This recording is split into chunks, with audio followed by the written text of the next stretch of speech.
Hello, it's me, and I've got this really interesting new puzzle called the circle crystal Pyraminx or something. I don't know if they call it a crazy. I think it's crazy if the different circles turn, some are fixed and some are stationary and some move with the side. But in any case, we call this the circle crystal Pyraminx. And it's got the structure of this guy over here, the crystal Pyraminx. And this particular one has the circles that are fixed on all sides. So as I turn this, you can see the circle stays put. And it's the same thing on all sides. So you can kind of take my word for that.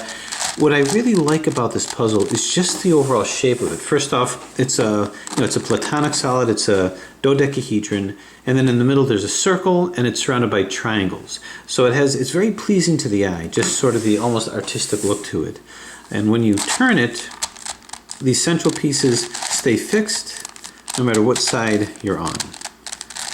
So, not gonna scramble it quite yet. I have a soft spot in my heart. I have a fascination for these kind of puzzles, the circle puzzles.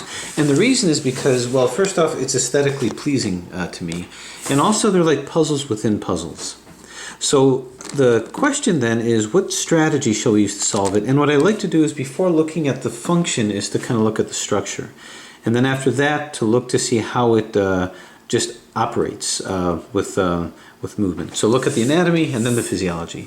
But when you look at it, you see that in the center of it, there's a central color that defines the different sides.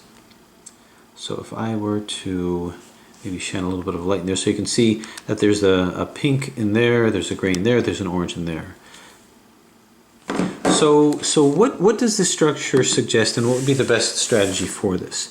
Well, the crystal Pyraminx, I always thought of as really being a face-turning dodecahedron.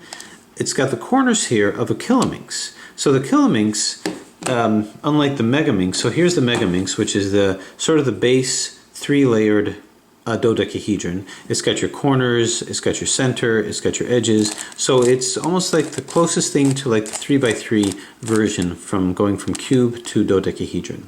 Well, if you were to do the 2x2 version of that, then you'd end up with the kilominx. So the kilominx just has corners. That's all that it is. So you're just moving corners around. So the algorithm is much like what you'd see between a 3x3 and a 2x2. So in reality, this actually is this. They've just taken the corners and they overlaid it. You can sort of see the centers here. You can see the edges deep in here as well. It's just overrun by the corners. So when you think about it, the Pyraminx crystal is just that. So this functions and is solved just like a kilominx, with these edges over here. And these slices here are basically like the slices of a Pyraminx. So it's this crystalline lattice of a Pyraminx surrounded by a kilominx. And much of the algorithms here are what I call the down, down, up, up. Very creative, I know. And that sort of flips these guys around here. Down, down, up, up.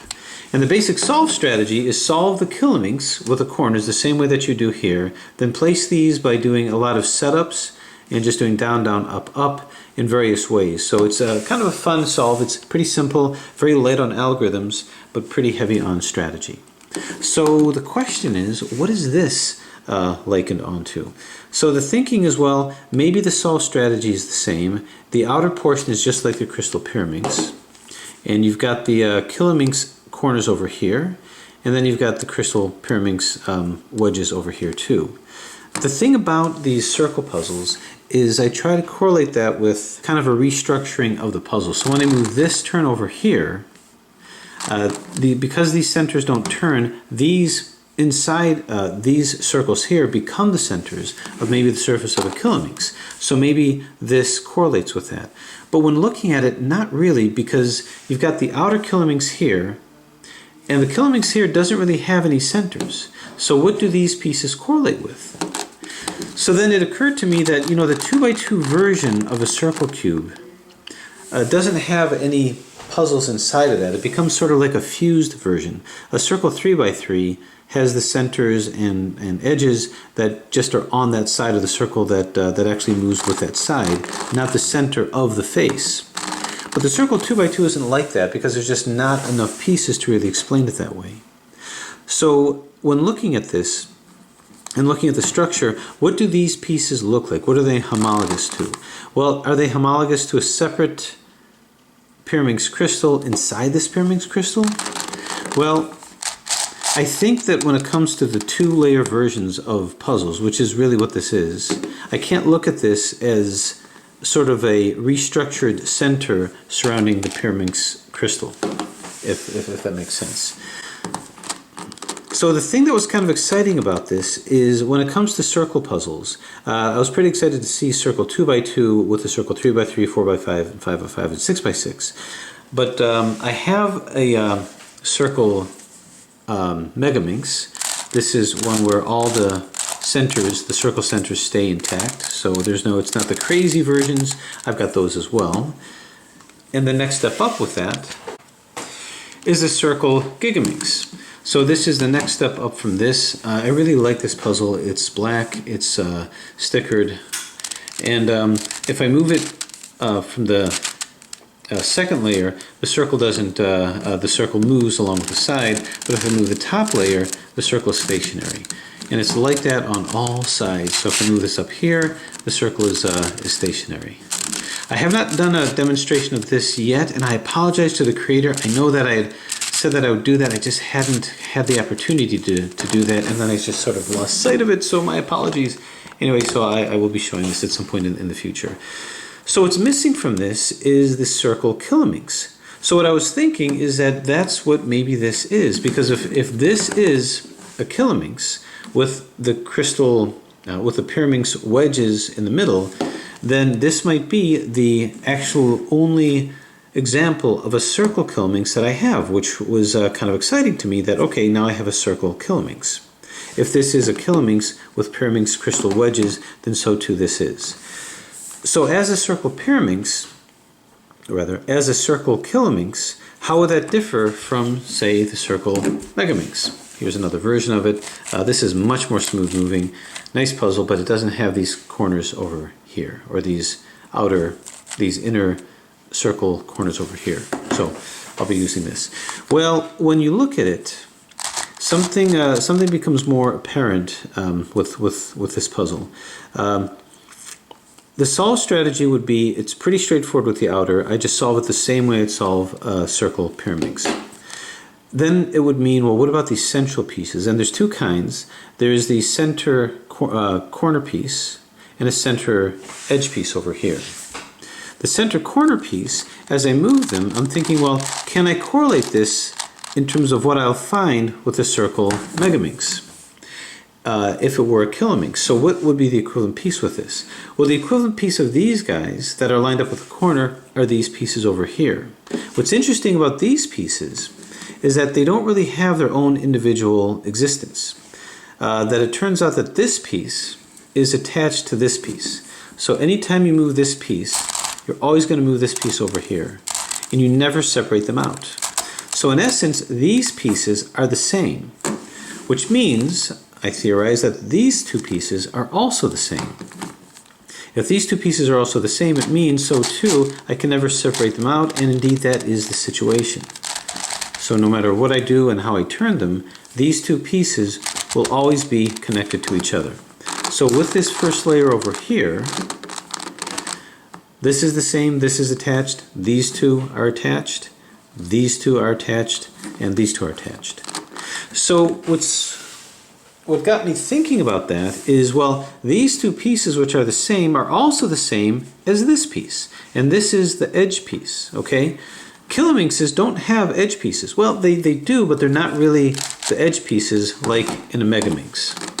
So in a megaminx, this is a true edge, and these are more like Pyraminx slices. They don't actually act like the edge of a megaminx. The edge of a megaminx articulates two centers, and they don't move necessarily with a corner.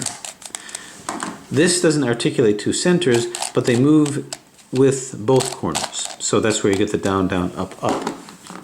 So if this puzzle actually has two pieces that are connected just like here, and if these two pieces are pretty much the same as this edge piece, they're really sort of a center version of this edge piece. When I do this turn over here, it's like this turn over here,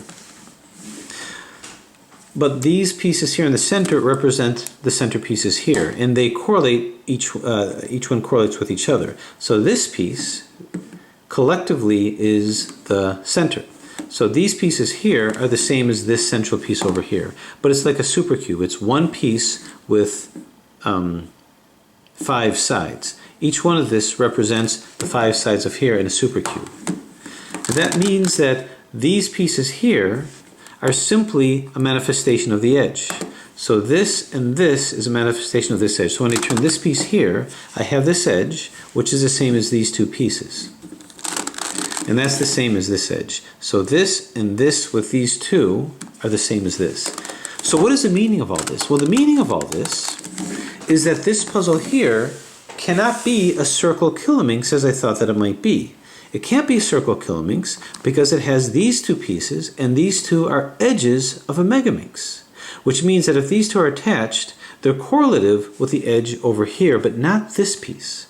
Underneath this piece is an actual hidden edge of a megaminx.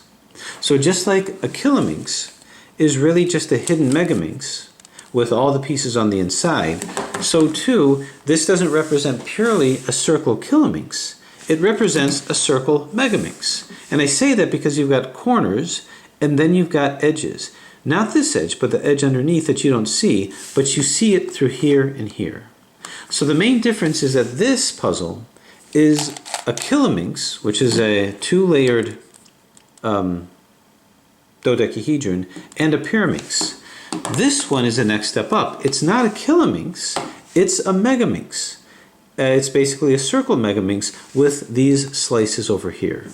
So then I surmise that rather than figuring out how to place these pieces, I simply place them the same way that I would place the edges of a circle megaminx.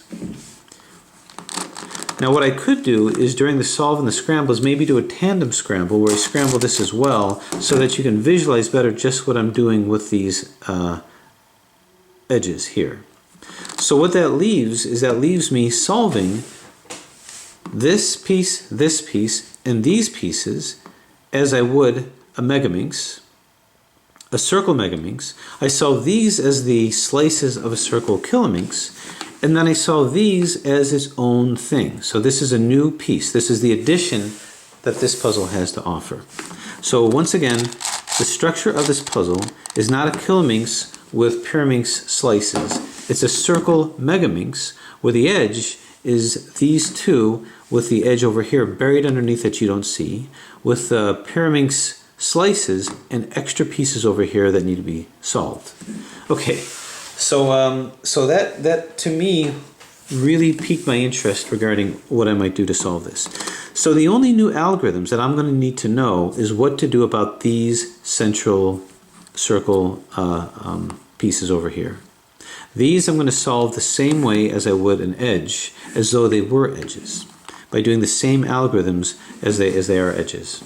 So what kind of algorithms can we use for this? Well, we can start off to generate an algorithm. What I would do is I would do a move, do a middle move, and then undo that move.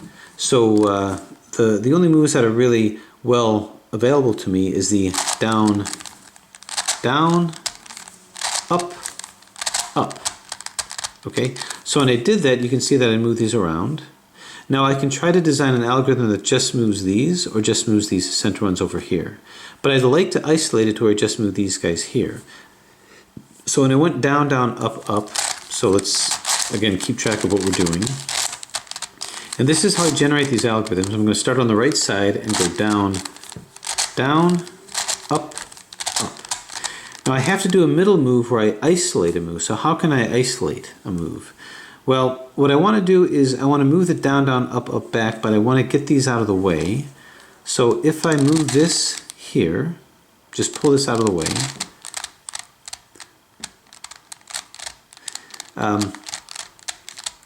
That keeps this here, but what I want to do is I actually would like to move another edge in. So let's move this slab out of the way and then get another piece into here. Alright, so what I want to do is I want to start moving, isolating these over here.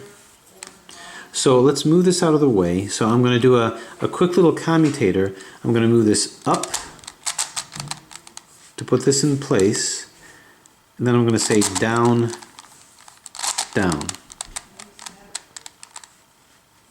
Okay, that puts this back into here. Then I'm going to move this back up. 1, 2. Now I'm going to redo this.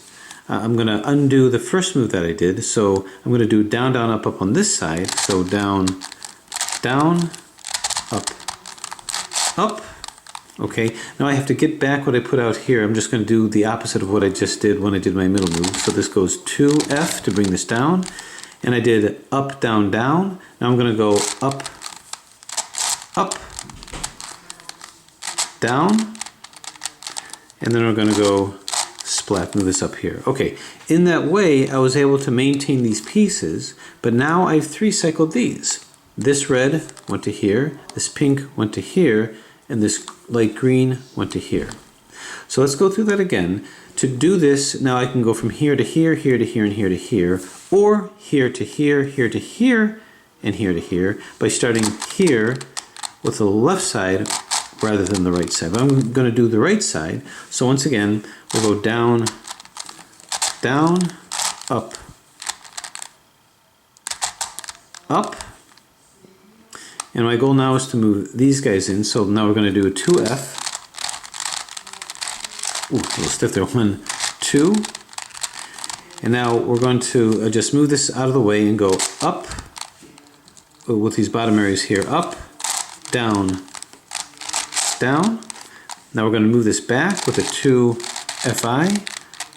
Then we're going to just undo what we did originally. Down, down, up, up. And now we have to go back here and undo that middle move. So with 2F.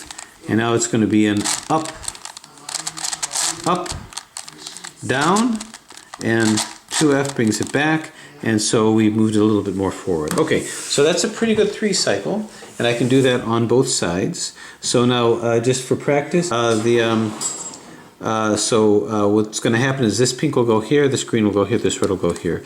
So once again, we'll start on the right side, down, down, up, up, 2F, and then we take this with an up, down, down, then a 2F, and undo that starting on the left side, down, down, up, up, 2F, then reverse this with an up, up, down, and 2F. Okay.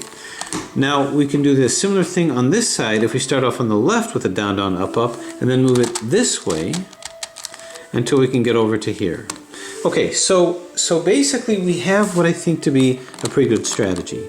We're going to solve this exactly like a circle megaminx, and then we're going to do these, put these slabs in from the circle pyraminx, put these slabs in, and then we're going to do a 3-cycle that we just discovered, derived with these pieces over here. Okay, so now that we have the strategy, part of the fun is coming up with the strategy. The second part is actually applying it and doing it. And seeing if it works, seeing if there's any tricks that we didn't anticipate, seeing if there's any parity problems. There shouldn't be, but there's the possibility, might we have something that's upside down. Now, I'm going to say this too, and I've thought a lot about this as well. This is my thought/warning regarding the use of moving forward artificial intelligence.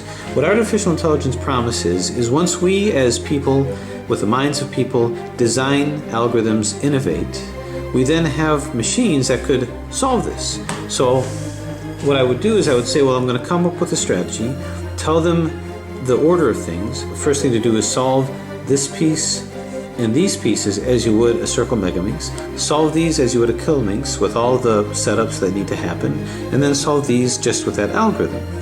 The AI can do that, and it can do that a lot more efficiently. It won't make human mistakes. It won't accidentally misremember what the setup was. And as a matter of fact, why not just do it on a computer rather than holding a puzzle, because the puzzle can pop and the puzzle can break. That's what AI eventually is going to do. We're going to design the algorithms, we're going to design the strategy, and AI will take that over. But ask anyone who solves puzzles to actually hold a puzzle in your hand and to see how it moves and to work with it that closely, but also to go over and work through the strategy yourself no matter how long it takes is part of the fun with that. And what I fear with AI is the fact that we're going to lose that part of the joy of actually practically looking at it and doing the solve itself. Because I'll tell you, coming up with strategies is one thing. And even if it's foolproof, I still won't be satisfied unless it's me that's actually doing the solve itself. So that's just my little pitch/warning regarding how AI may change the nature of how we as people solve problems, but actually go through the process of, after designing the solve, doing the practical application and working with the problem itself. Okay, so with that said, we'll go through the scramble and work on the solve and see how it works.